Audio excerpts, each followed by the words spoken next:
시청자 여러분 안녕하십니까? 출발 성공 투자 박민영입니다.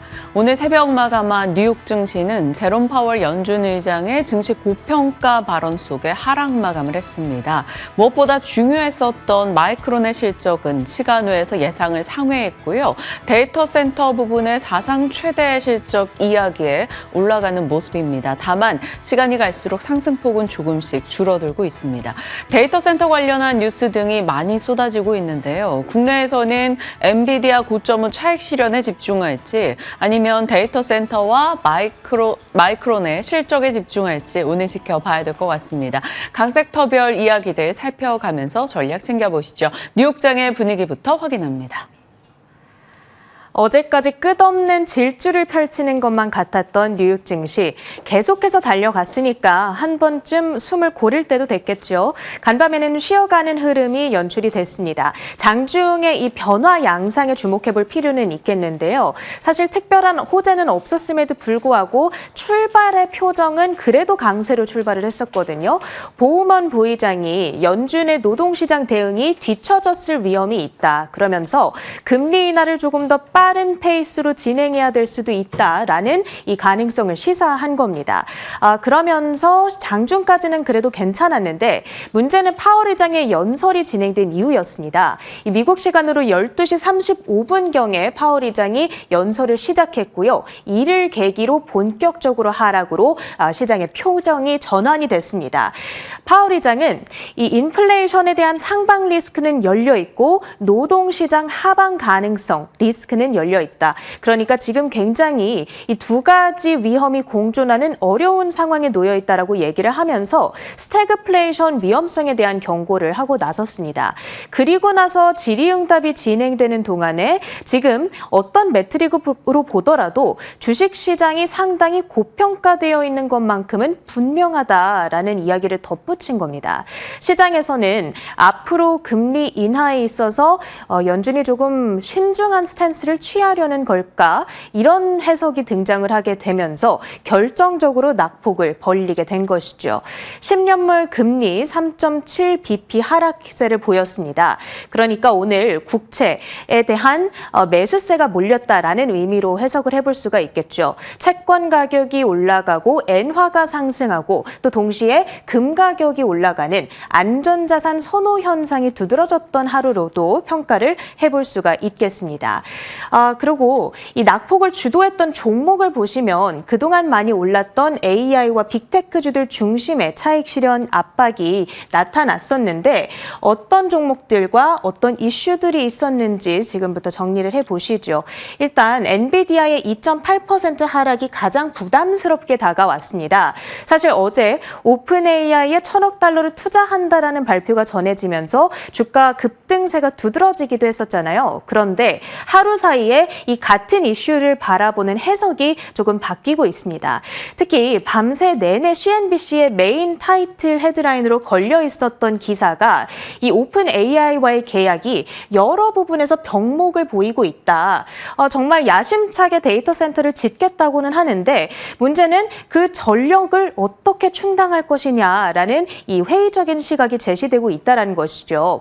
뿐만 아니라 이 계약이 사실상의 벤더 파이낸싱이다. 그러니까 오픈 AI로 엔비디아가 돈을 줬고 그 돈으로 오픈 AI가 엔비디아의 칩을 구매하는 자기 순환적인 구조라는 지적이 나오고 있는 것이죠. 따라서 마냥 환영할 일만은 아니고 이것이 어찌 보면 AI 산업 자체의 이 서스테이너빌리티의 한계점을 보여주는 사례가 될 수도 있다. 이런 비스포크 인베스트먼트의 지적 역시도 제기가 되고 있습니다. 그러다 보니까 오라클의 주가 역시도 4%대 동반 약세를 가져가는 움직임이었고요.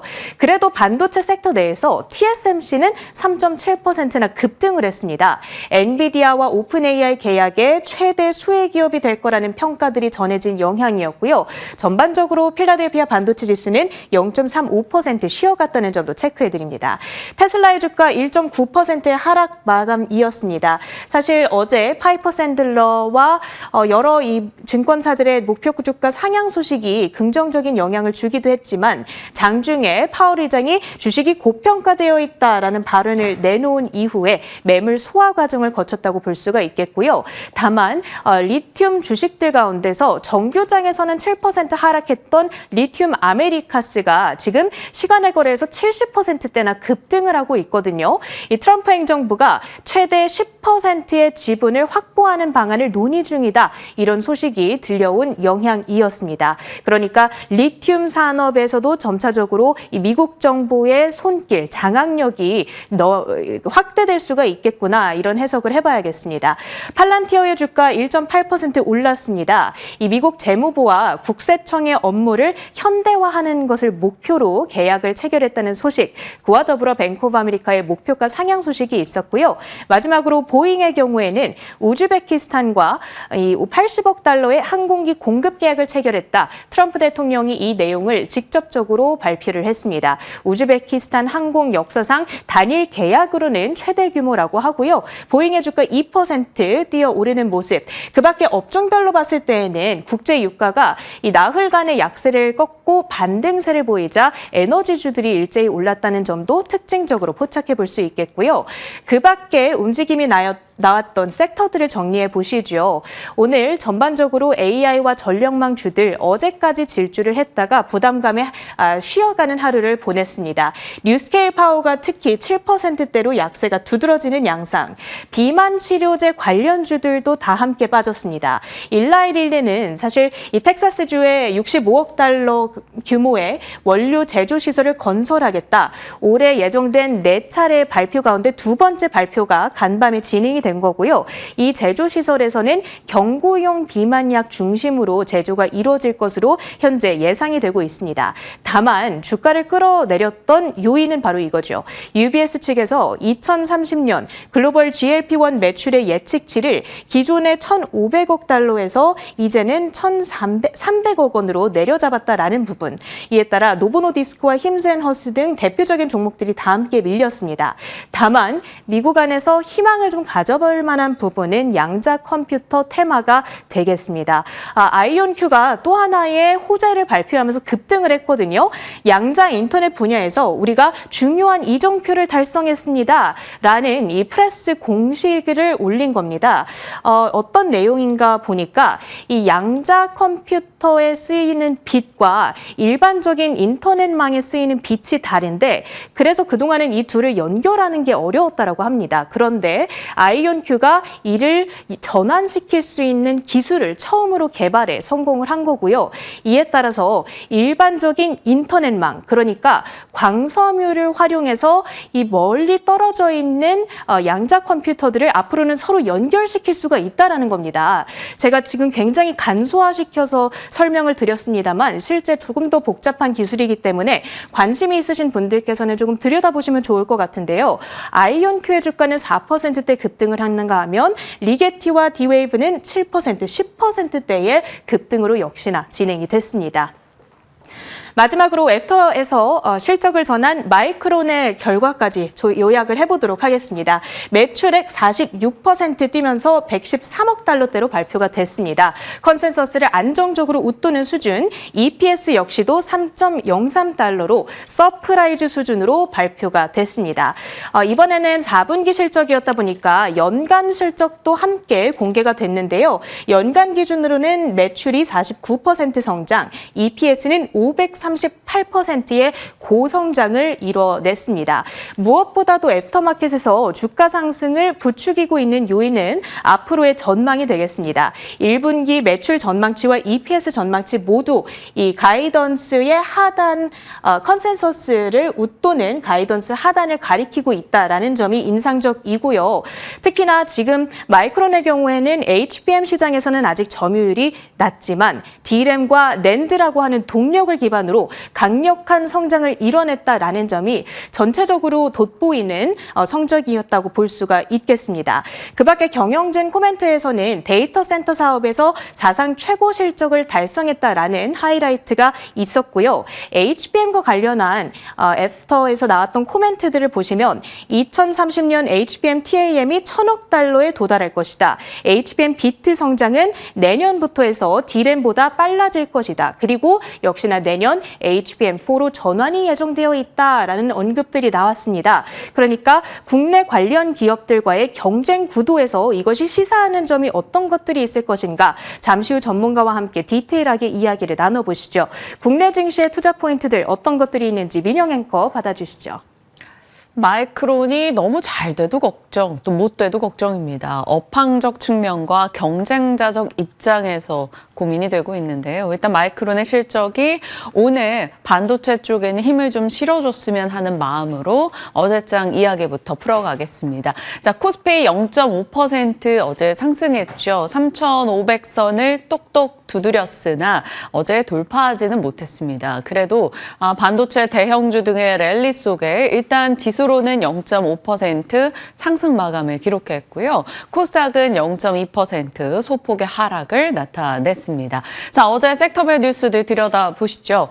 엔비디아가 오픈 AI에 투자한 점, 인텔에 이어 오픈 AI에 투자하며 정말 AI 시대 진심으로 전력 투구를 하고 있는 엔비디아 행보. 여기에 정부의 블랙록과 AI 협력 관련한 MOU 이슈가 있었죠. 그래서 반도체와 AI 소프트웨어 강했고요. 어제 살폈었던 뱅크 오브 아메리카의 전기차와 AI가 결국에는 원전 산업을 성장시킬 것이다라고 이야기한 점, 그 시장에 대한 규모, 사이즈도 꽤 크게 다가왔었죠. 1경 4천조. 그래서 원전 쪽도 나쁘지 않았습니다. 다만 이런 뉴스에 반응을 했다면 두산 에너빌리티 등을 중심으로 더욱더 강했어야 하는데 어제 원전 쪽에서 좀 더 강했던 쪽은 우진 이쪽이었었죠.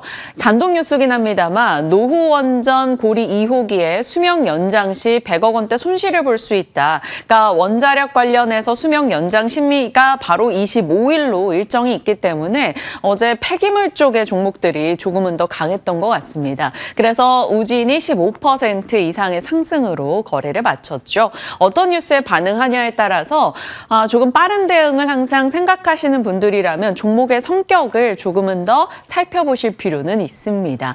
자, AI 진영에서 뉴스들이었고요. 바이오, 개별 호재 속에 순환매가 계속 돌고 있죠. 알테오젠, D&D, 삼천당제약 등의 종목들에서 어제는 셀트리온 쪽으로 시장의 관심이 이동했습니다. 장중에 뉴스가 있었죠. 셀트리온 측이 일라이릴리 생산시설을 인수하면서 미국발 관세 불확실성을 조금 해소하고자 하는 움직임. 이에 정말 모처럼 셀트리온이 반응했고요. 셀트리온 제약도 함께 갔습니다. 주가 어제 뉴스와 동시에 가파르게 올라섰네요. 9% 상승을 기록했고요. 제약바이오 쪽의 순환매 속에서 곳곳의 종목들이 함께 동참하긴 했습니다. 큐리옥스 바이오시스템 혹은 오스코텍, 젠백스, 그리고 어제 살펴봤던 이제 비만과 메시 쪽의 한미약품 같이 강세 흐름 기록하고 있습니다. 저희 시간 출연진에 꽤 많은 애정을 받았던 종목이라서 잘 갈 때 더욱더 기분이 좋습니다. 자, 반면에 3차 상법 개정안이 9월 통과가 좀 어려울 것 같다라는 분위기죠. 그래서 연말로 이제 11월, 12월 쪽으로 얘기가 나오고 있습니다. 증권, 지주 쪽의 하락의 빌미가 됐고요. 어제 생각보다 2차 전지가 꽤 강했습니다. 배터리 셀 3사도 괜찮았고요. 전고체 종목들도 올랐죠. 2027년도 상용화에 대한 얘기가 나옵니다. 정말 꿈의 배터리, 전고체 상용화 시기가 다가오는 걸까요? 이수 스페셜티 케미컬 꽉 채운 양봉으로 끝이 났고요. 레이크 머티리얼즈 이런 종목들도 모처럼 시장의 특징주로 일어서기도 했네요. 오늘 2차 전지, 전고체 이런 쪽에 대해서 잠시 후 한정남 차장님과 전략 챙겨가도록 하겠습니다. 자, 그리고 에이펙 북미 정상회담 가능성 속에서 남북 경협주 아난티 등이 어제 일부 올랐는데 밤사이에 이제 북미 정상회담 가능성이 어제보다는 살짝 떨어지는 듯한 톤다운 뉴스들이 나오고 있습니다. 그래서 어제 올랐던 종목들의 변동은 살짝 염두에 둬야 하나 일단 지켜보도록 하죠. 자, 그리고 어제 시세적 측면에서 엄청 확장적으로 영향을 줬다라고 볼 수는 없겠습니다만 우리가 꽤 중요하게 보는 뉴스 하나가 나왔죠. 슈퍼 리치들이라고 말하는 여러 명의 사람들이 1,000억 원대 주가 조작을 한 사실이 적발됐습니다. 1년 9개월간 매일 주가 조작을 실행하기도 했고요. 어떤 날은 시장의 거래 3분의 1을 담당할 정도로 굉장히 적극적인 움직임이었다고 합니다. 부당이득 2배에 대한 과징금, 금융투자 상품거래 제한하고 상장사 임원 선임 제한 등의 처벌 수위에 대해서 지금 투자자들은 꽤 관심을 갖고 있습니다. 지금 현 정부에서 주가 조작 시 패가망신을 각오해야 될 것이다라는 굉장히 강력한 톤의 발언을 했었고 그 이후에 처음으로 명확하게 밝혀진 주가 조작 사태입니다. 그래서 이 1호 사건에 대해 시장은 꽤 관심을 두고 있고요. 그 이후 처벌 수위에 대해서 집중하고 있는 상황입니다. 어떤 내용이 더 추가될지는 속속 한번 뉴스를 살펴보시고요. 어제 언론 보도상으로 이들이 최근에 주가 조작을 했던 종목이 DI동일이다 이렇게 얘기가 나왔죠. 어제 장중에 결국에는 하한가로 끝이 났습니다. 5만 원을 넘어갔었던 이 종목 2만 원대에서 5만 원대까지 올려가면서 이들의 시세 차익을 노렸겠지만 일단은 계좌는 그들은 동결이 됐고요. DI동일은 어제 여러 소문 끝에 결국에는 하한가로 거래를 마쳤습니다. 이러한 뉴스가 더 이상 반복되지 않길, 이러한 사태가 벌어지지 않길 바라봅니다. 일단 어제 시장 속의 이슈들 점검을 해봤고요. 자, 미국으로 가보시죠. 미국의 헤드라인입니다. 뉴욕 증시 제롬 파월 연준 의장의 주가 고평가 발언에 하락으로 마무리가 됐죠. 차익 실현을 자극했습니다.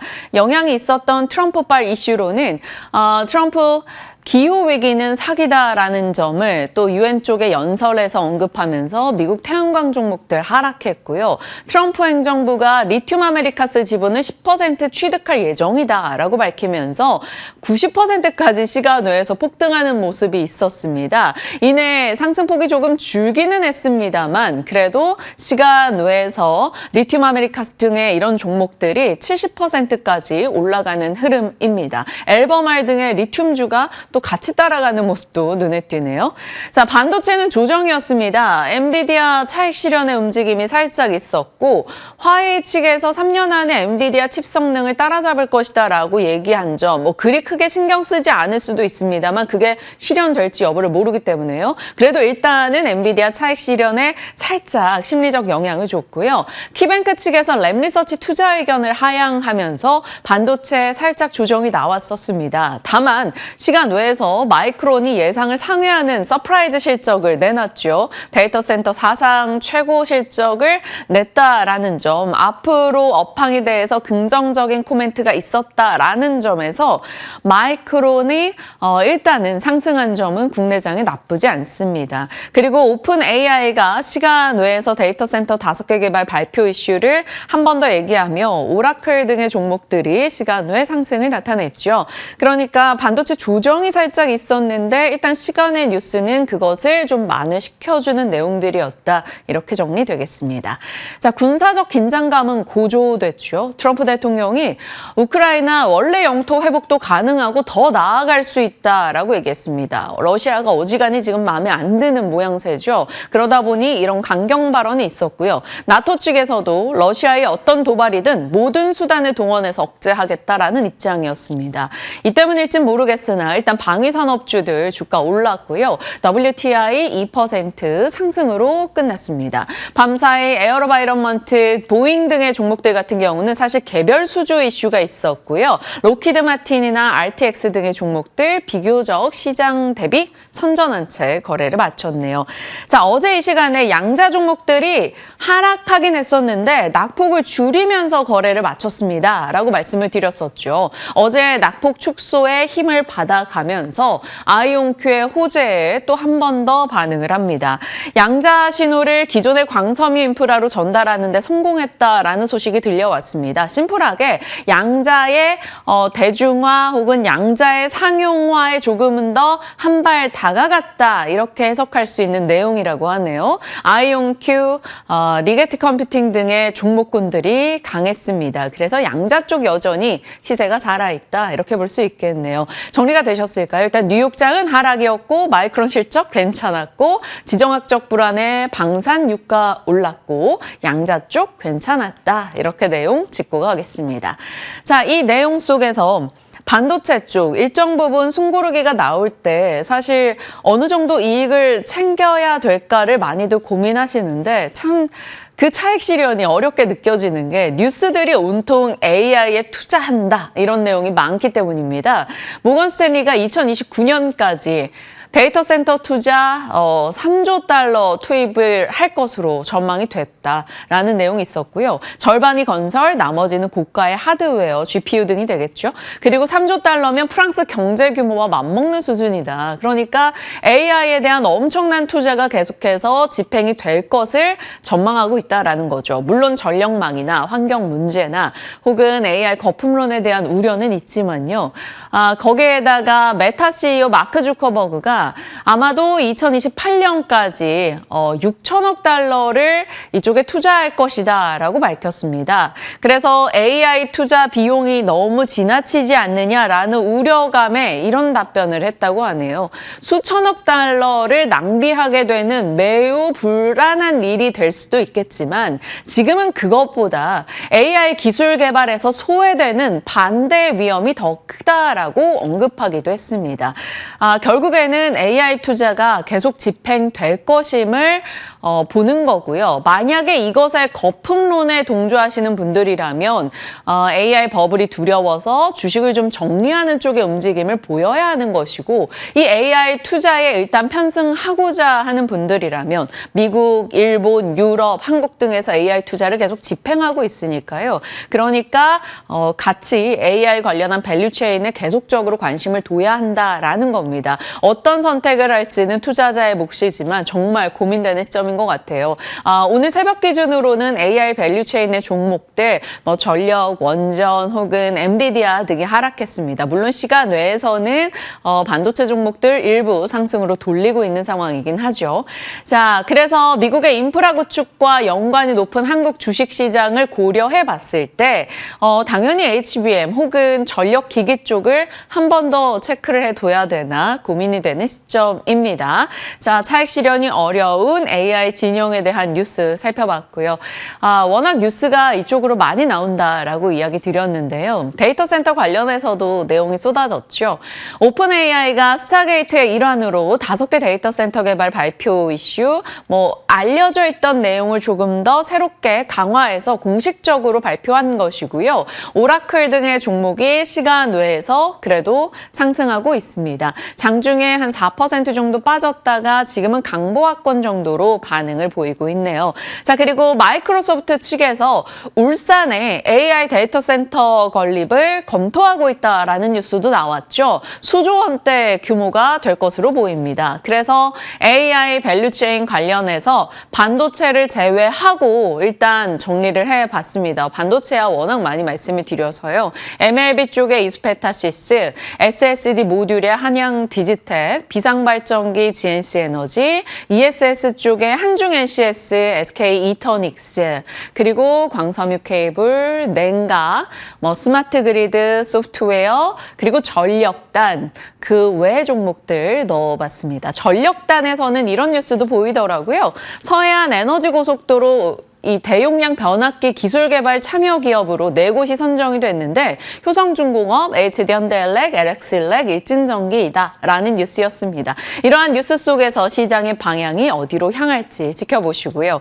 결국에는 AI라는 거대한 키워드에서 파생되는 반도체, 인프라, 부품, 전력, 에너지 쇼티지까지 계속해서 아직은 스토리가 이어지고 있습니다. 천연가스 쇼티지 혹은 천연가스 수요가 많아지고 있다. 이런 얘기도 나오고 있죠.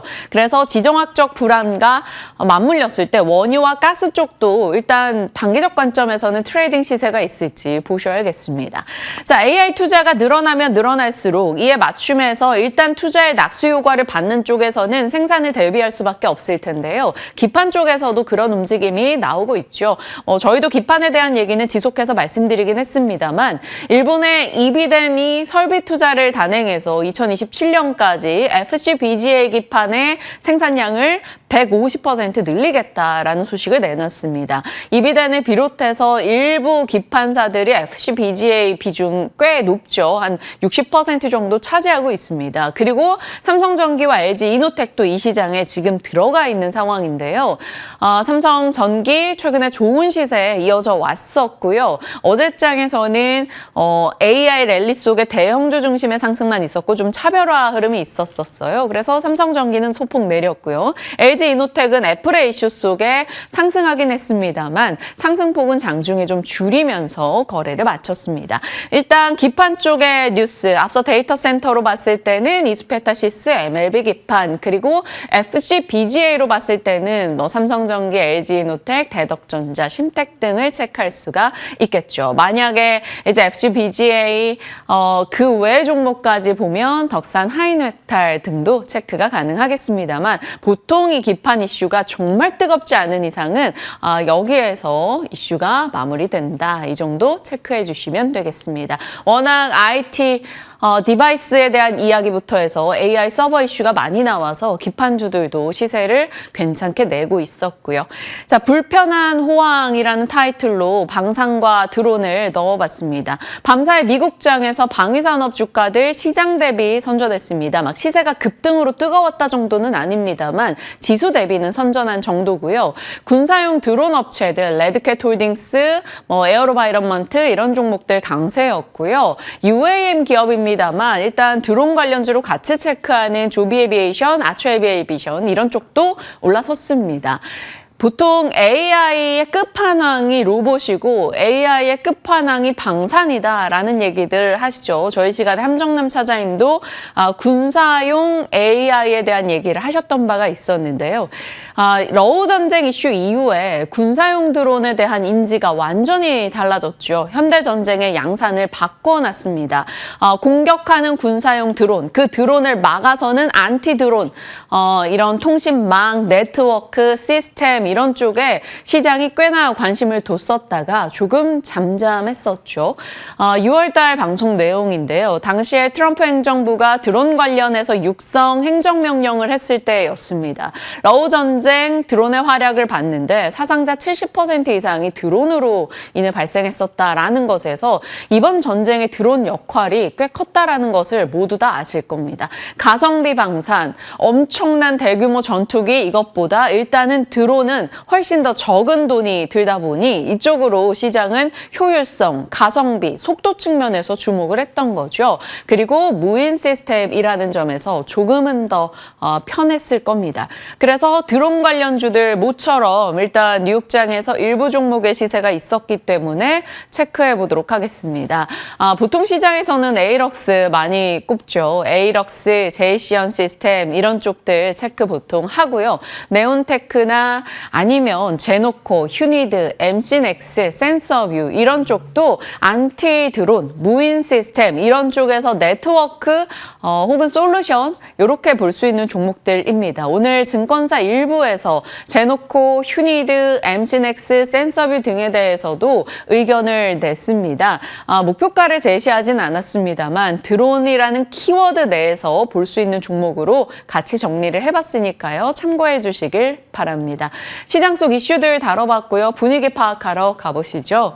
시장과 AI, 일단 미국장은 증시가 하락했죠. 제롬 파월 연준 의장의 고평가 발언이 차익 실현 빌미가 되면서 3대 지수 내려갔습니다. AI는 엔비디아가 고점 후 조정을 좀 받았고 하웨이의 약간 반도체 굴기 목소리도 약간의 영향이 있었겠죠. 다만 이것은 지켜볼 내용입니다. 그런데 이 반대 진영에선 여전히 AI 반도체에 대한 탄탄한 논리는 남아있는데요. D램 가격이 연중 최고치를 기록하고 있고 기판 등의 AI 관련한 수요가 늘어나고 있고요. 마이크론 실적 괜찮았죠. 이 마이크론 실적, 컨콜 등의 앞으로 추가되는 내용에서 결국에는 메모리 가격이 지금처럼 높은 수준이 유지되는가 아니면 HBM 로드맵이 생각보다 빠르게 진행되는가가 중요했는데 HBM4에 대해서는 조금은 더 속도를 낸다라는 소식이 있었습니다. 삼성전자와 SK하이닉스의 경쟁사로 봤을 때는 부담스러운 내용입니다만 업황 측면으로는 마이크론의 이번 실적 내용은 긍정적이겠죠. 자, 마이크로소프트의 울산 데이터 센터 건립 검토 이야기, 오픈AI의 뉴스, 이것이 데이터 센터 관련주로 앞서 살펴드렸던 그들 종목과 함께 전력기기, 조금 더 나아가면 이제 에너지 조달단에서 천연가스 얘기가 나오고 있습니다.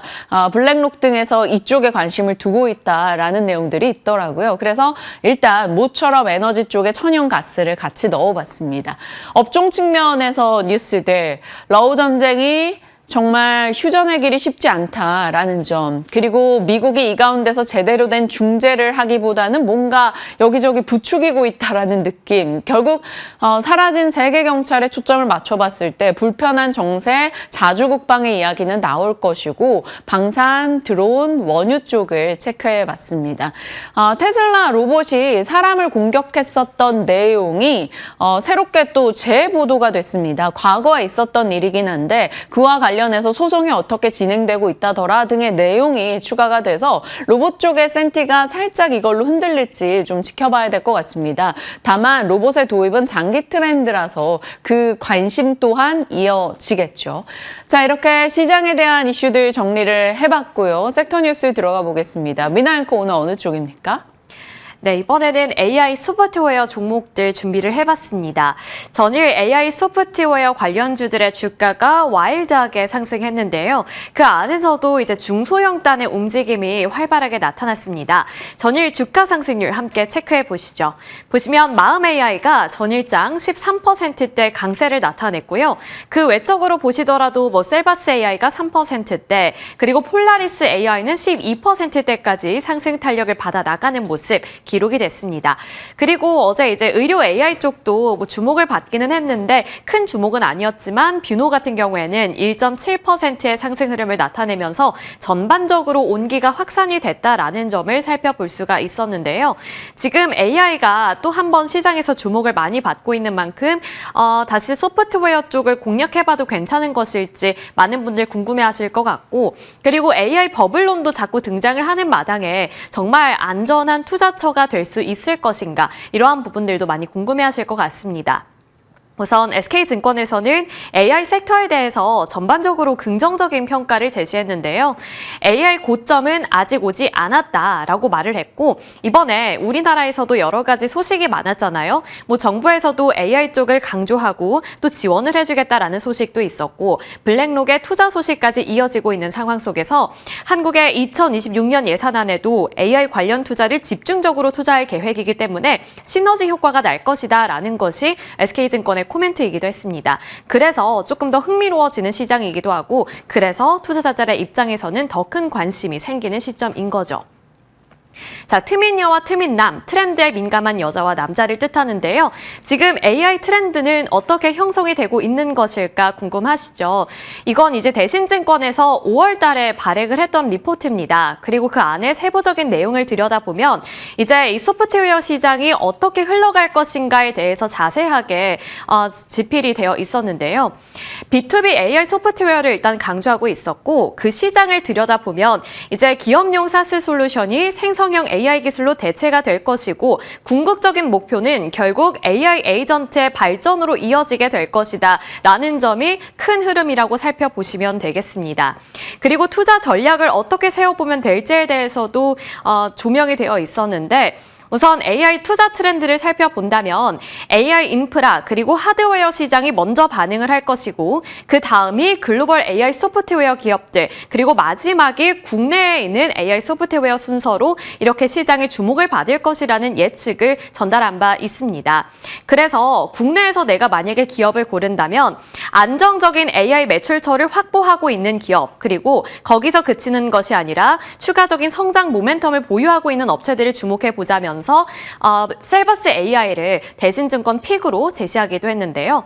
이 셀버스 AI는 음성인식을 기반으로 해서 AI 제품을 공공시장에 도입한 바 있습니다. 그리고 여기서 매출처를 확보했다는 점에서 의미가 있었는데 사실 실적을 보면 아직은 이렇다 할 만한 유의미한 실적이 찍히고 있는 것은 아니지만 시장의 개화 단계라고 살펴봤을 때 매출처를 확보했다라는 점에서 의미를 찾아볼 수 있었다. 이 정도로 가져가 보시면 좋을 것 같고 그뿐만 아니라 이제 의료기기 전문 업체인 메디아나를 인수했기 때문에 의료 AI 쪽으로 사업을 확장시킬 수 있는 가능성도 하나의 큰 모멘텀으로 짚고 있었습니다.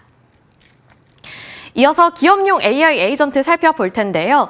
이제 우리나라에서 그리고 글로벌적으로 또 주목하고 있는 키워드가 바로 이 기업용 AI 에이전트입니다. 앞서서 살펴봤을 때 제가 그런 말씀 드렸잖아요. 결국 이 AI 소프트웨어 시장에서 궁극적인 목표는 AI 에이전트, 그러니까 AI 비서를 만들어내는 것이다. 그리고 지금 우리나라에서 주목하고 있는 쪽은 기업용 AI 에이전트입니다. 이 기업용이라는 키워드를 좀 주목해 주시면 좋을 것 같은데요. AI 에이전트 시장은 더욱더 커질 것으로 전망이 되고 있는데 우선 지금 가장 최근에 나온 전망치는 2025년부터 2033년까지 연평균 43.8%의 성장이 예상된다는 전망입니다. 그리고 2033년까지는 시장의 규모가 약 1,391억 달러로 전망이 되는데 이게 지금 환율을 다 계산해서 우리나라 원화로 환산해 봤을 때 약 194조 원에 달하는 규모입니다. 그리고 기업용 에이전트 AI 같은 경우에는 5년 뒤에 83배까지 시장이 커질 것이라는 전망이 나오고 있는데 지금 생성형 AI가 시장을 활발하게 만들었잖아요. 그런데 생성형 AI가 기록했던 성장률의 2배 가까이 되는 성장률로 지금 전망이 되고 있기 때문에 시장을 굉장히 유망하게 보고 있는 분위기가 조성이 되고 있다는 점도 챙겨보셔야겠습니다. 생성형 AI와 에이전트 AI를 가볍게 좀 비교를 해보자면 생성형 AI는 우리가 지금 많이 쓰고 있는 툴들을 묘사해 볼 수가 있겠죠. 사용자의 질문 그리고 요청에 따라서 결과물을 제공하는 서비스지만 이제 에이전트 AI 같은 경우에는 스스로 목표를 세우고 계획을 설정해서 그 작업을 실행하는 한 단계 더 업그레이드된 서비스라고 살펴보면 되겠습니다. 그래서 기업 업무를 자동화할 수 있다는 점 그리고 그를 통해서 생산성에 대한 혁신을 기대해 볼 수 있다는 점에서 기업용 AI 에이전트 쪽으로 주목이 많이 되고 있다는 점 살펴보셔야겠습니다. 그리고 초기 5년 동안 생성형 AI 같은 경우에는 연평균 성장률이 90%였지만 이 에이전트 AI 같은 경우에는 이제 전망치가 5년 동안 연평균 성장률은 175%로 2배 이상 더 늘어날 것이라는 전망이 나오고 있는 겁니다. 이렇게 매크로적인 부분 살펴봤고요. 제가 이제 기업용이라는 키워드를 좀 주목해 달라라고 말씀드린 이유는 우리나라는 솔직히 말씀드리자면 B2C 그러니까 기업에서 다이렉트로 고객에게 전하는 서비스 차원에서는 아직은 기술력이 좀 부족하다는 평가가 많이 나오고 있습니다. 워낙에 미국이 꽉 잡고 있으니까요. 하지만 우리나라는 이제 B2B 기업을 좀 대상으로 하는 서비스 쪽에서는 나름대로 강점을 많이 갖고 있고 그러한 스타트업이 많이 포집이 되어 있기 때문에 B2B 그리고 기업용을 공략하는 기업들을 많이 봐야 한다라는 코멘트들이 나오고 있는 건데요. 지금 우리나라에서 B2B 서비스로 주목받고 있는 기업들 몇 가지를 좀 정리해봤습니다. 코난 테크놀로지부터 마음 AI까지 정리를 해봤고요. 이 내용들은 간략하게만 지금 어느 서비스를 제공하고 있고 공략하고 있는지 정리를 해놓은 거니까요. 나중에 함께 참고해보시면 좋을 것 같습니다. 이어서 이제 기업별로 좀 살펴보겠습니다. 제가 계속해서 기업용, B2B 이 두 가지 키워드를 강조해드리고 있는데 그리고 그 이유는 우리나라가 그나마 강점을 갖고 있는 쪽이 그런 기업용 서비스이기 때문이다라고 말씀을 드렸습니다. 그리고 지금 언급되고 있는 쪽이 바로 와이즈넛인데요. 사실 전일장 주가를 살펴보신다면 윗꼬리를 좀 길게 달면서 아쉬운 모습이 나타나기는 했지만 증권가에서 그리고 업계에서는 그래도 와이즈넛이 이 에이전트 AI 그리고 기업용 에이전트 AI와 관련해서 유망해 보인다라는 의견을 자꾸자꾸 제시를 하고 있습니다. 이 기업용 AI에 대한 유망도를 갖고 있는 와이즈넛 같은 경우에는 이제 주 고객을 공공기관 그리고 여러 가지 좀 공공사업체를 주 고객으로 두고 있는데 누적 고객 수만 약 5,500여 곳이라고 합니다. 그러니까 이제 매출처를 상당히 많이 확보하고 있다는 점에서 시장이 지금 열리고 있는 상황 속에서 그래도 어느 정도 위치를 잘 선점을 했다. 이런 평가를 좀 내려볼 수 있을 것 같고요. 전체 매출의 60%가 공공부문에서 발생하고 있다는 점도 하나의 강점이 될 수 있겠죠.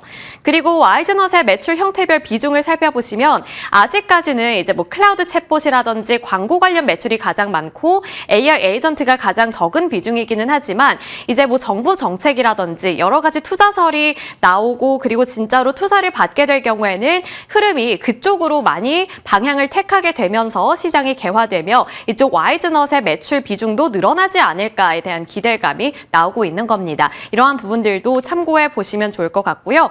투자 포인트 짚어보도록 하겠습니다.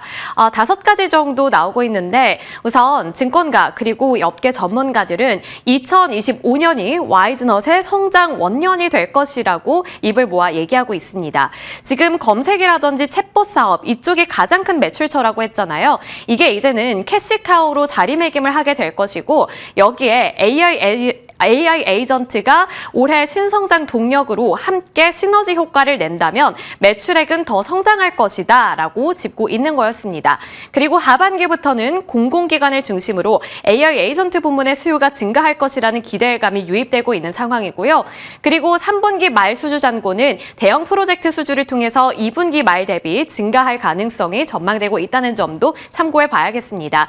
그리고 2026년 이후에는 실적 성장이 지속될 것이라는 전망도 나오고 있으니까요. 이 AI 에이전트 시장이 어느 정도 개화되는지 여부에 따라서 와이즈넛으로 떨어지는 수혜 그리고 기대감은 여전히 더 커질 것이다. 앞으로 더 커질 것이다 라는 전망까지 함께 챙겨가시길 바라겠습니다. 이제 폴라리스 AI 살펴보겠습니다. 폴라리스 AI 같은 경우에는 어제 또 개별적인 호재 소식이 한 가지 있었죠. 그룹웨어 전문 기업인 핸디소프트를 인수했다라는 소식과 함께 주가가 굉장히 탄력적으로 움직였고 전일장 12%대 강세로 거래를 마쳤습니다.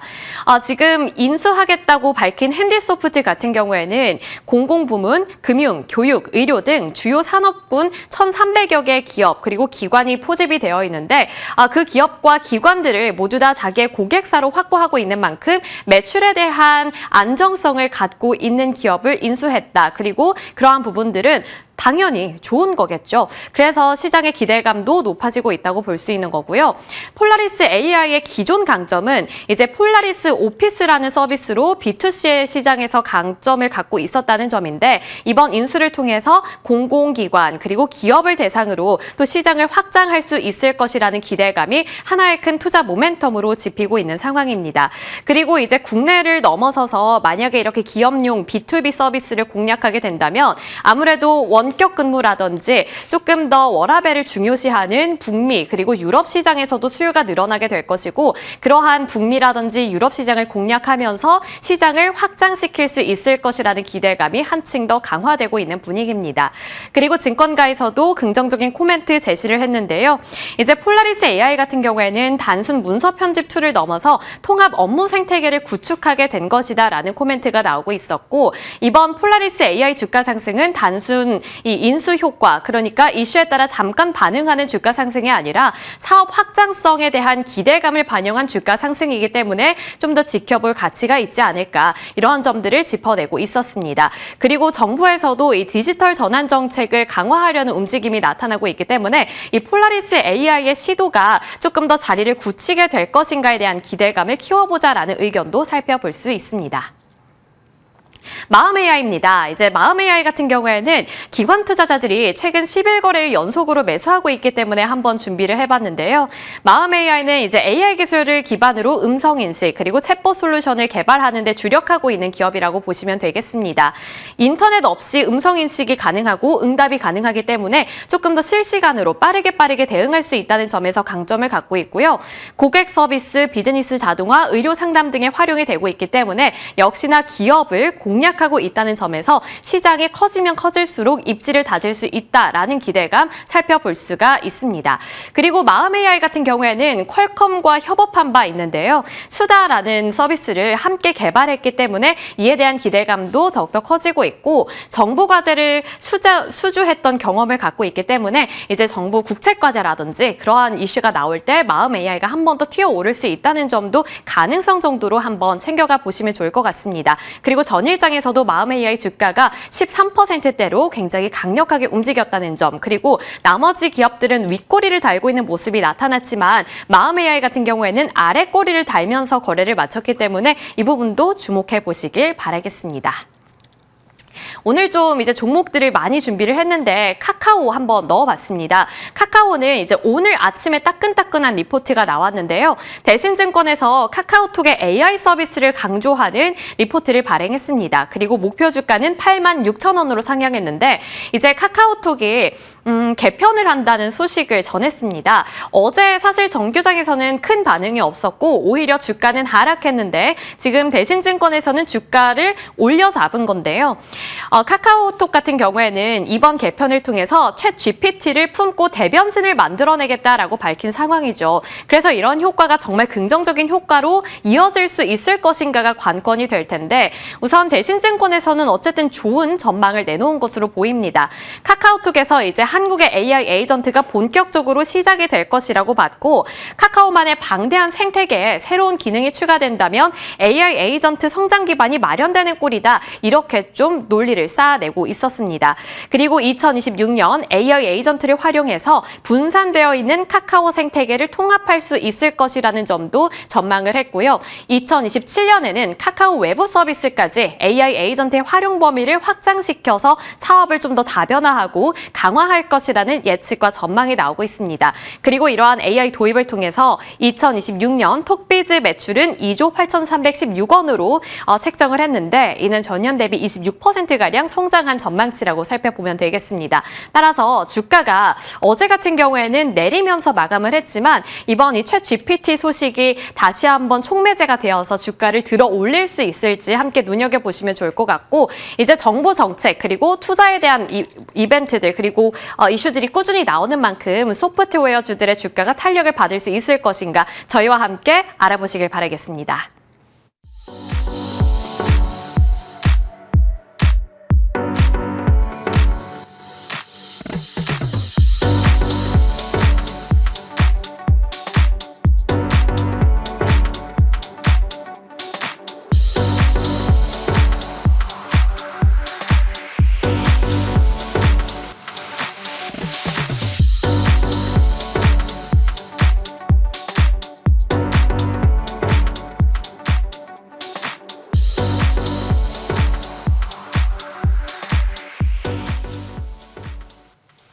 네, 수요일입니다. 많은 뉴스 속에서 그리고 투자에 대한 고민 속에서 또 흐릿한 날씨 속에 지치는 분들 힘내시고 싶다면 함차 IBK 투자증권 함 차장님과 함께 해보시죠. 어서 오세요, 차장님. 안녕하세요. 안녕하십니까. 지금 시장 지수는 3,500에 넉넉하고 있는 상황입니다. 약간의 문을 두드려보고 있고요. 뉴욕장은 오늘 새벽에는 내렸습니다만 그래도 또 어제까지도 사상 최고치였고 종목들 시세가 곳곳에 여기저기 살아있어요. 그런데 만약에 내가 매수 버튼을 놓고 고민하는 사람이라면 반도체, 바이오, 뭐 지금 쉬고 있는 조선 아니면 약간 그냥 보합에 뭐 방산, 원전 뭘 건드려야 될까라는 고민이 있어요. 네. 차장님은 어떠세요? 일단은 반도체 같은 경우는 기본적으로 중장기 전략을 짜셔야 된다라고 생각이 들고 원전도 제가 그렇게 말씀드렸었죠. 근데 이제 지금 시장이 길게 보면 좋아라고 하기에는 조금 시야가 좁아질 수 없게 만드는 시장 상황이지 않습니까? 어제도 멀쩡했던 증시가 파월이 한마디 하니까 그냥 이제 곤두박질 쳤거든요. 시장이 어떤 호재의 명분보다 악재의 빌미가 발견되는 순간 빠르게 좀 반영. 사실 내용은 뻔한 얘기였어요. 지금 이 시장에서 좀 고평가돼 보인다라는 얘기는 충분히 할 수 있는 얘기고 물가와 인플레와 고용 얘기하는 것은 너무나 뻔한 이야기였음에도 불구하고 조금 시장이 쉬어가는데 명분을 찾는데 더 좀 안테나를 촉각을 세우고 있는 느낌입니다. 제가 그런 말씀드렸잖아요. 금리 인하가 시작이 되면 그 이후로는 좀 조심해야 될 필요가 있다.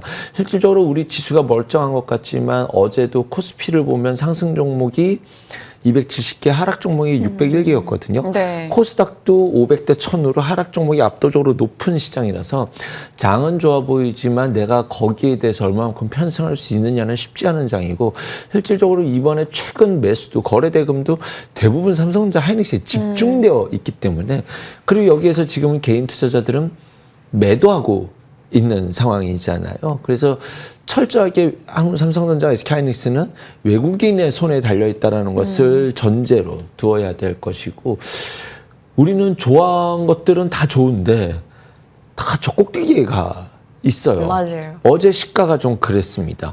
삼성전자 좋지. 엔비디아 오픈AI 투자한다? 아, 좋지.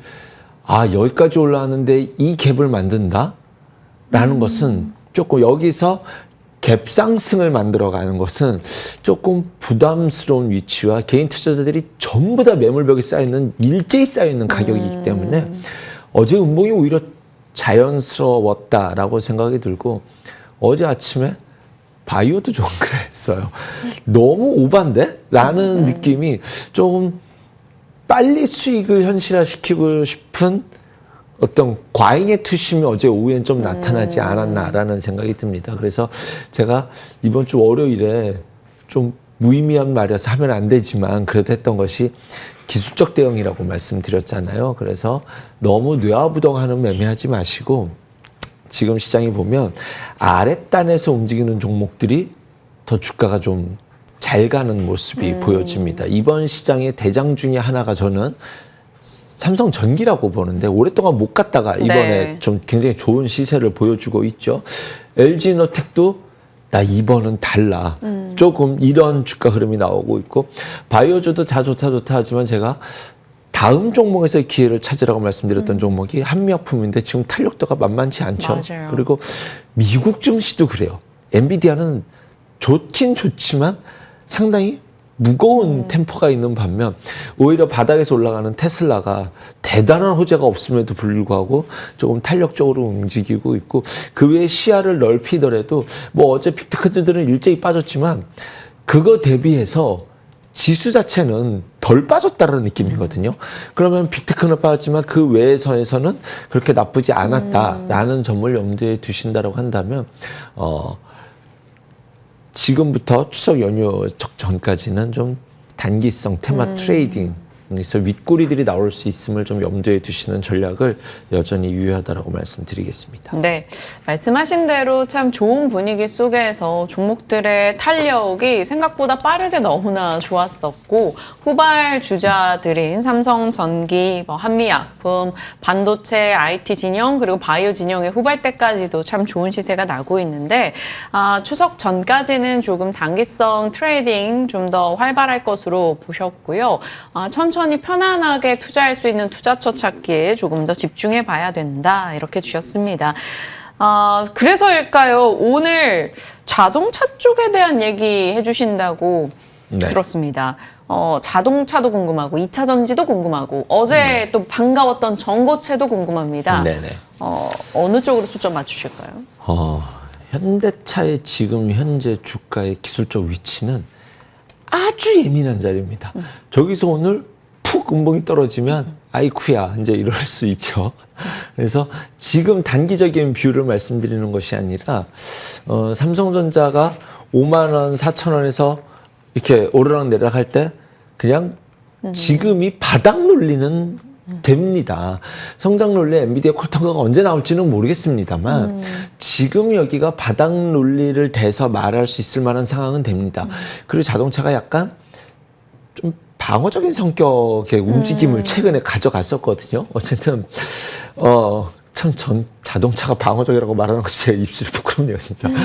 왜 이렇게 지수가 지금 사상 최고가 내리는데 완성차도 애들 너무한 거 아니냐라는 생각이 들 수밖에 없죠. PER도 지금 4.78 이런 자리에 있고 PBR도 0.5배 수준에 있고 상법 개정하고 저평가 해소하는 것이 현재 정책의 방향성인데 그런 것을 본다 한다고 하면 너무 싼 자리에 있는 것은 아닌가라는 생각이 드는데 바로 저 부분이죠. 지금 관세에 도장을 찍지 않았거든요. 이것을 언제 찍을 것이냐. 언제 찍을 것 같으세요, 민정 씨? 언제 합의가 될까요? 이번 에이펙은 어렵겠죠? 글쎄요, 챗GPT한테 물어봤더니 빠르면 올해 말 늦어도 내년 상반기 정도로 보는 것 같습니다. 근데 저는 빠르면 올해 말 정도로 생각하는데 올해 말이라고 하면 얼마 안 남았어요. 그래서 삼성전자도 어디가 어떻게 될지 모르겠지만 결국은 언젠가는 납품을 할 것이지 않냐라는 관점에서 본다면 저 관세를 무리하게 끌고 갈 수는 없는 상황이다라고 저는 생각이 들어서 언젠가는 15% 저는 개인적으로 올해 아니라고 생각이 드는데 두 번째는 안 되는 것도 감안하고 현실적인 상황에서도 현대차가 미국 공장 늘 증설하고 확대하는 것은 당연한 수순이라고 저는 생각이 듭니다. 그래서 미국의 판매 대수의 상당 부분을 어느 정도를 케어하는 폭이 늘어날 거지 않습니까? 그래서 지금에 대해서 조금 추가 하락이 올 수 있다는 것을 전제라 하더라도 좀 사 모아갈 수 있는 전략. 지금 이제 이것이 어디서 아이디어는 삼성전자를 분할 매도 이제 하시는 분들이 많지 않습니까? 실질적으로 저는 충분히 가능한 자리까지 왔다라고 봅니다. 그런 관점에서 볼 때 그것의 매도분의 일정 부분을 삼성전자를 사왔던 마인드처럼 매수를 시작해 갈 수 있을 만한 상황이 이제 현대차, 기아차 여기에 플러스 알파로 현대차는 어쨌든 보스턴 다이나믹스를 갖고 있어서 앞으로 공장을 짓는다 하더라도 그것에 대한 효율성에 대해서도 이전과는 다룰 수 있다라는 관점까지 살펴본다라고 한다면 뭐 요즘 시장이 굉장히 단타꾼 만들잖아요. 하지만 결국 삼성전자를 단타 트레이딩 하기에는 많이도 못 샀고 많이도 못 먹었다는 관점에서 삼성전자를 일부 매도하신 분들의 또 하나의 투자 대안이 뭐 내년 상반기까지 봤었을 때 여기서 분할 매수 적금처럼 해가자라는 대안이 될 수 있다라는 것을 기본 뷰로 바라보고 있는데 거기서 이제 저는 이제 현대차 그룹을 볼 때 현대 기아차 다 좋습니다. 현대 모비스까지 이렇게 같이 세 개 같이 나눠 사셔도 괜찮을 것 같아요. 모비스랑 오토에버까지. 근데 어제 전기차 종목들이 조금 그죠? 맞아요. 실질적으로 제가 과거에 셀도 괜찮았고요. 전고체도 셀도 좋았지만 이전에 앞단에 제가 전기차를 좀 강하게 얘기했었을 때 그리고 나서 뭐라고 했냐면 지금 적게 오르지 않았습니다. 그새 산 사람들이 적게는 30%, 많게는 50%까지 이제 수익이 났었던 자리였는데 뭐 어쨌든 그때 가장 먼저 말씀드렸던 것이 전고체였거든요. 실질적으로 지금 주가의 첫 번째 하락의 명분은 LNF의 어떤 자금의 뭐 리스크도 있었지만 결국 리튬 가격의 방향성이거든요. 근데 리튬 가격이 이게 아직은 수요단에서 가격을 결정하는 것이 아니라 공급단에서 가격이 결정되는 상황이에요. 그래서 건강한 상황은 아니지만 리튬 가격이 크게 올랐다가 이제는 조정을 준 만큼 주었다. 이게 이제 무슨 뜻이냐면 지금은 한번 긍정적인 것으로 해석해 볼 수도 있을 만한 지금 CATL이 최고를 다시 재개한다라는데 이것에서도 중국 내에서도 의견이 분분해요. 이것이 정부에서 공급 강에 대한 억제 정책을 얼마만큼 쓸 것이냐.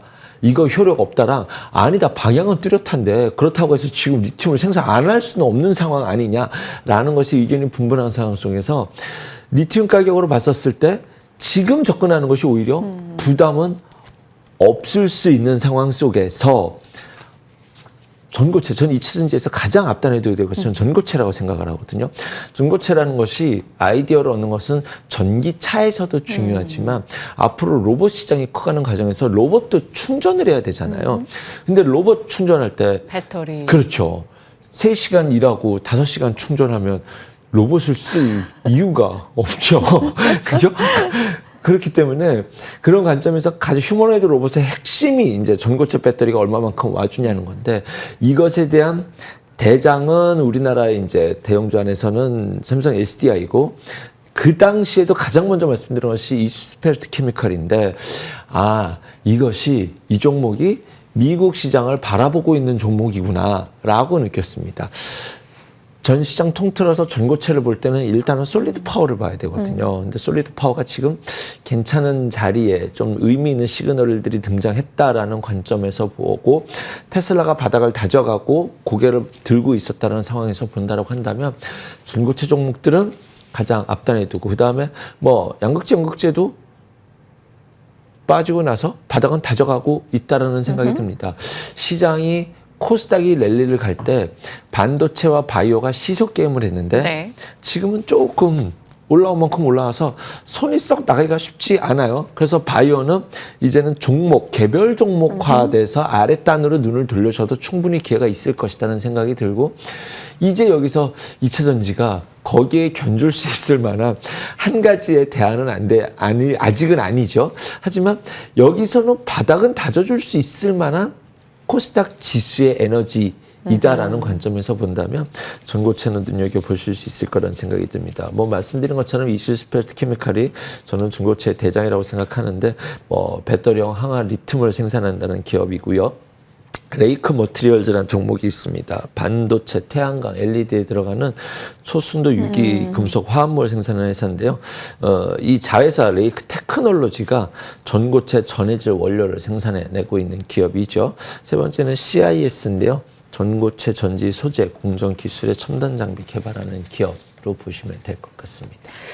정말 이런 아이디어 혹은 시장의 힘겨루기라고 해야 될까요? 섹터별, 그러니까 명분을 앞세워서 어느 쪽에 이렇게 수급이 쏠릴 것인가에 대한 미리미리 고민할 수 있는 내용을 던져주시는 것 같아요. 반도체 바이오의 매수 버튼을 고민하시는 분들에게는 그만큼의 사이즈는 아니더라도 한켠에서 바라볼 수 있게끔 2차 전지 전고체를 앞세워서 어제 빼꼼 고개를 드는 모습, 네. 그 내용에서 아이디어를 저희가 체크하겠습니다. 그런데 말이죠. 투자자 입장은 네. 돈이 많지가 않아요. 네. 그러니까 반도체, 바이오, 2차 전지라는 그것의 이 큰 섹터들과 네. 방산, 뭐 화장품 이런 소소한 서브 섹터들, 그리고 로봇까지 놓고 봤을 때, 이걸 지금에서 선택과 집중을 한다면 맨 앞단에 무슨 섹터를 두시겠어요? 저는 여전히 바이오. 여전히 바이오고요. 반도체가 못지않게 추격을 하고 있는 상황입니다. 그리고 이제는 조금 지금 바이오 매수하셨던 분들은 수익이 많이 나셨단 말이에요. 그러면은 저는 아직까지 지금 이 지수에서의 뷰는 이대로 내일이 추석 연휴 시작이다라고 한다면 저는 적게는 30% 정도는 현금 갖고 추석 연휴를 맞이하게 될 것 같습니다. 그런 관점에서 볼 때 이제는 좀 시야를 돌리고 좀 편안한 쪽에서 보자라는 관점이 자동차와 전기차인데 실질적으로 막 손이 나갈 수 있는 위치는 아니잖아요. 그러면 이럴 때 좀 시간을 깔아두면 사람의 심리가 그래요. 아니 무슨 소리 하는 거야. 출발하고 올라갈 때 장대양봉 뜨면 그때 사면 되는 거지. 실질적으로 그 사람이 그 장대양봉 뜰 때 사는 것도 본 적도 없고 꼭 결국 충분히 올라간 다음에 쫓아가서 매수하게 될 뿐만 아니라 수익도 끝까지 못 가져가기 때문에 일부 정도를 눈여겨서 보고 가는 것은, 깔아두면서 분할 매수하는 것은 종목에 대한 뷰 자체가 달라질 수 있다는 점 때문에 좀 이런 타이밍 때 오히려 눈여겨볼 필요가 있다는 것을 지속적으로 강조드립니다. 네, 대응이 좀 편해질 수 있는 여러 가지 그렇습니다. 매매 아이디어인 것이죠. 저희 참고하겠습니다. 그러면 여전히 편안한 선택지로 보시는, 물론 개별 종목마다의 대응은 다르겠지만요. 바이오 살펴보겠습니다. 알테오젠 좋은 소식이 있었고, D&D 파마텍, 삼천당제약 막 줄줄이 개별적인 모멘텀들이 쭉쭉 나왔단 말이죠. 어제는 이들이 상승 출발 이후 반납하는 흐름이 있었습니다만 에이프릴 바이오 견조했고 셀트리온도 괜찮았어요. 와우, 모처럼 셀트리온 봤습니다. 어떨까요? 어제 아침 분위기였습니다. 어제 아침에 시총 상위 바이오들이 펄떡펄떡 뛰었지 않습니까? 그때 우리 지점 분들과 농담처럼 같이 이야기한 것이 셀트리온 정말 대단한 녀석이다. 이 정도 되면 한번 올라줘야 되는 거 아니야? 라고 얘기했는데 이제는 얘도 갈 때가 됐어요. 이제 이런 이야기를 했었거든요. 그런데 이제 일라이릴리 공장 인수한다는 이야기가 나오면서 진짜로 갈 만한 때에 갈 만한 주가 흐름이 나왔습니다. 내용도 아주 괜찮았죠. 지금 삼성바이오로직스 셀트리온 못 가는 것이 미국 공장 관세에 대해서 해설해야 되는데 결국은 미국에 공장을 지어야 되는 이슈거든요. 지난번에 테슬라 칩 삼성전자 그거 계약을 하고 그 공개된 이후에 그 우리나라 그 대기업 인물들이 미국으로 갔었을 때 이종 회장님이 갔었단 말이에요. 그때 테슬라 칩이 워낙 핫했으니까 뭐 일론 머스크 맞는 그런 얘기 있었는데 제가 그때 뭐라고 말씀드렸냐면 이것은 테슬라 칩은 이미 공개된 이슈인데 일론 머스크를 왜 만나냐. 아마도 이제 이야기를 해야 된다면 삼성바이오로직스가 지금 미국 현지 공장이 없어요. 이것에 대한 셀트리온처럼 인수라던가 공장 증설과 관련된 이야기가 핵심이지 않을까라는 생각이 듭니다라는 말을 제가 그다음에 말씀을 드렸었는데 뭐 이제 그 방향성에 대해서 셀트리온이 첫 발을 끊었다라고 생각이 듭니다. 삼성바이오로직스도 뭔가 해법을 찾아야 되겠죠. 미국의 증설을 공장을 짓든지 아니면 이제 인수를 하든지 다양한 방법에 대해서 액션이 나와야 되는 시점이라고 생각이 듭니다. 그런 것이 나와준다라고 한다면 실적으로 두 기업은 지금 이런 지금은 완전히 플랫폼에 집중돼 있지만 네. 지금 이런 시장 분위기에서 그냥 지수 추종만 해도 전혀 못 갔잖아요. 사실은 그런 관점에서 볼 때 후발주자로서 충분히 매력이 있다라고 저는 판단해 봅니다. 사실 셀트나 삼바나 이제 9월이 끝나면 실적 시즌이란 말이죠. 실적이 워낙 좋았었던 그렇죠. 기업들이라서 그 지점도 저희가 체크를 해놔야 되고 삼성바이오로직스 같은 경우는 또 인적분할 재상장 이슈 일정이 네. 있기 때문에 여러분들 같이 한번 호흡해 보시길 바랍니다. 시장 속 한미약품 AS 한번 하고 갈게요. 갖고 계신 분들 보유입니까?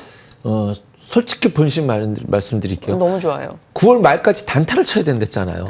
제가 생각보다 단기 이격이 너무 빠르게 크게 올랐어요. 요즘 시장의 특징이죠.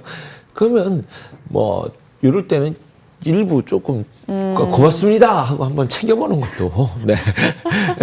다 팔 필요는 없겠지만 일단은 이런 시장이라고 한다면 또 네. 이격 줄이면 그때 또 사자고요. 네. 에이프릴 바이오도 마찬가지일까요? 죄송해요. 너무 집요하죠? 에이프릴 바이오는 조금 올라온 모습 자체가 다르긴 합니다. 그래서 지금 이렇게 한미약품은 최근 동안 급격히 올라온 거고 에이프릴 바이오는 꾸역꾸역 올라왔기 때문에 한미약품보다는 조금 버티고 싶은 마음이 큽니다만 이것도 언제든지 좀 이익 실현할 수 있다는 것을 전제로 바라보고 싶습니다. 올라온 모습이 다르잖아요. 네, 어떤 뉘앙스인지 알겠습니다. 바이오 쪽 체크해봤고요. 이제 AI로 가겠습니다. AI라는 키워드에서 AI 소프트웨어 그리고 AI 데이터 센터, 마이크로소프트가 울산에 또 데이터 센터 뭐 검토한다라는 뉴스 등등 데이터 센터 뉴스가 쏟아졌기 때문에 데이터 센터 밸류 체인 앞서 정리를 했었고요. 그리고 AI 소프트웨어 미나앵커가 자세하게 AI 에이전트로 살펴줬습니다. 반도체 진영에서 IT 부품으로 간 다음에 이제 조금 더 세분화돼서 소프트웨어와 뭐 데이터 센터라는 키워드로 움직여요. 그래서 이쪽에서는 어떤 아이디어이신지 각각 주시죠. 사실 지금 고용이 안 좋은 이유 중에 하나가 그 고급 인력들이 미국 시장 내에서는 빠르게 인공지능으로 대체되고 있다라는 이슈가 있죠. 이 AI 소프트웨어는 쉴 만큼 쉬었다 시리즈 있지 않습니까? 그런 것이 로봇이 있었고 그리고 어쨌든 뭐 노란봉투법이라는 특별한 이슈가 있긴 있었지만 어쨌든 한번더 뭐 맞아요. 운이 좋았던 로봇이. 건지 얻어 걸린 건지 모르겠습니다만 이 쉴 만큼 쉬었다 이슈가 꽤 잘 맞아서 지난주 월요일에 말씀드렸던 내용인데 그 이후에 지난주 월요일부터 지금까지는 많이 오르진 않았어요. 그런데 어제 좀 의미 맞아요. 있는 일들이 있지 않았나 생각이 듭니다. 엔비디아가 오픈 AI와 손잡았다라는 부분과 미국 정부에서는 팔란티어에게 정부에 대해서 소프트웨어 산업에 대한 수주들이 계속 나오고 있거든요. 그래서 이쪽에 대한 방향성은 뚜렷이 맞다. 그런데 이제 필요한 것이 지난주에 말씀드렸을 때는 쉴 만큼 쉬었다. 이제 이 정도에 대해서 사서 물려도 크게 안 물려요. 라는 것이 기저 베이스였는데 어제는 출발하는 종목들이 있었지 않습니까? 마음AI라든가 폴라리스 AI라든가 그렇다라고 한다면 이제는 볼만하다. 그래서 의료 AI 쪽이랑 그거는 계속적으로 말씀드렸었고 이제는 소프트웨어 쪽에서도 볼 수 있는 지금 테마 순환매에서 저는 이쪽 AI 소프트웨어는 테마 이상으로 봅니다. 지난주에 말씀드렸을 때 이거 대장이 더 좀비 존이거든요. 네. 시총상위 대장이. 근데 그 종목만 조금 반응을 보였었는데 9월 15일 방송에서 말씀드린 겁니다. 그때 말씀드렸던 종목들 다시 한번 리뷰를 해도 괜찮은 만한 시장 상황이다라고 생각이 듭니다. 소프트웨어 플랫폼 기업이 솔트러스, 와이즈너, 유세하이텍, 마음AI라는 종목이 있고요. 그다음에 AI 기반 업무 소프트웨어 지금 이제 이쪽이 좀 반응이 빠를 수 있는 거죠. 정부 관공에서 뭐 수도 받을 수 있고 더존 비주얼과 한컴 저는 앞단에 두고 있는데 이스트소프트, 폴라리스 오피스 플러스 폴라리스 그룹을 다 같이 보셔야 됩니다. 그다음에 음성인식 관련돼서는 알체라, 셀바스 AI, 센즈랩이라는 종목이 있다는 것도 함께 보시고 실제로 이거보다는 스펙트럼을 넓히면 종목들이 부지기수로 늘어납니다. 그렇기 때문에 AI 소프트웨어 관련된 종목을 충분히 볼만한 자리였고 이제는 볼만한 타이밍이었다. 다시 한번 말씀드리겠습니다. 지난주 AI 소프트웨어 딱 이 수요일에 말씀을 주셨었고요. 어제부터 해서 시장의 관심권역에 들기 시작했는데 AI 소프트웨어 지금 프리마켓에서도 시세들이 꽤 좋습니다. 마음AI가 6%, 셀바스 AI 4% 상승세, 플리토 2% 정도의 오름세, 코난테크 상승세 나타나고 있습니다. AI 소프트웨어 단 오늘 미나앵커의 브리핑 그리고 일전부터 말씀드렸던 함 차장님의 전략 기억해 보도록 하겠습니다. 자, 데이터 센터 키워드를 아직 얘기 안 해주셨어요. 네. 마지막이죠? 빨리 가고 싶은 것은 아닙니다. 여러분과 함께 오래 있고 싶습니다. 좀 더 계셔도 돼요. 네, 이야기해보죠. 어쨌든 엔비디아가 오픈AI랑 손잡고 이제 오픈AI는 엔비디아에서 GPU 칩을 사가지고 양자가 협력해서 데이터 센터를 구축하겠다라는 것이 방향 틀이지 않습니까? 어쨌든 데이터 센터는 가는 것은 맞다. 그런데 그것이 미래 가치를 워낙 땡겨왔기 때문에 엔비디아가 여기서 지금까지 올라온 속도로 치고 갈 수 있느냐 이 부분에 대해서는 고민이 있는 거지 데이터 센터가 지금 고민이 되는 것은 아니잖아요. 그래서 반도체가 올라갈 때가 있고 어쨌든 전력기기는 간다 해서 전력기기 갈 때가 있고 또 원전이 이 뉴스를 갈 때도 있고 그랬잖아요. 데이터 센터 갈 때 이 냉각 시스템이라는 것이 굉장히 중요하거든요. 근데 반도체 한번 올라왔죠. 이 정도 됐으면 좀 관심을 받을 때도 됐다라는 것이 이제 오늘에 대해서 이 액침 냉각과 관련된 이슈에 대해서 말씀드리고 싶습니다. 실질적으로 이 전력기기 이런 그 전력 소비가 될 때 전력 소비가 굉장히 중요한 그래서 데이터 센터 때문에 엄청나게 올라왔잖아요 주가들이. 그런데 일반 제가 예전에도 말씀드렸지만 일반 건물 대비해서 데이터 센터는 당연히 전력이 많이 들어가겠죠. 40배에서 100배 정도 들어갑니다. 그런데 그 전력이 소비되는 것의 절반이 이 발열 시스템이에요. 온도를 낮추는데 지금 발열 문제는 스마트폰에도 있고 일반 네. PC에도 있지 않습니까? 그래서 그 발열 문제를 잡는 것이 굉장히 중요하다. 그런데 데이터 센터는 여전히 방향성이 뚜렷하다고 한다면 지금 바닥에서 좀 고개를 들었지만 뭐 저는 이 시장이 이 논리대로 이것이 주가가 투영이 된다고 한다면 아직 뭐 저는 출발도 안 했다라고 바라보고 있는데 그 안에서 대장의 종목은 여전히 GST일 것이라고 생각이 들고요. 기본적으로는 반도체 디스플레이 스크러버 칠러 장비를 생산해내는데 데이터 센터용 액침 냉각기 자체 보유하고 있는 기업입니다. 이제 겨우 고개를 들었다라고 생각이 들고 KN솔 스페인 서브머와 협력해서 액침 냉각 기술을 도입한 것이고요. 이제 대형 주단에서 LG전자인데요. LG노텍은 로봇시장 묶여가야 된다 했는데 어차피 뭐 어쨌든 애플이랑 함께 묶여가고 있고요. 이 자리에서 LG전자가 이 뉴스로 움직일지는 모르겠습니다만 네. 어쨌든 고객을 한번 든 자리에서 AI 데이터 센터 냉난방 공조 기술을 활용해가지고 냉각 시스템 토탈 솔루션 뭐 순행식이 됐든 액차 냉각이 됐든 액침 냉각이 됐든 토탈 솔루션을 갖고 있는 기업입니다. 그 외에 이제 반도체 플러스 칠러가 온도 조절기거든요. 네. 그것과 관련된 기업들이 유닛 유니셈, 저스템이라는 기업들이 있다는 것까지 해서 지금 이 자리에서 반도체 분위기 좋은데 데이터 센터 좋은데 다음 타자는 이라는 의미를 갖고 지켜볼 만한 종목이라고 생각이 듭니다. 네.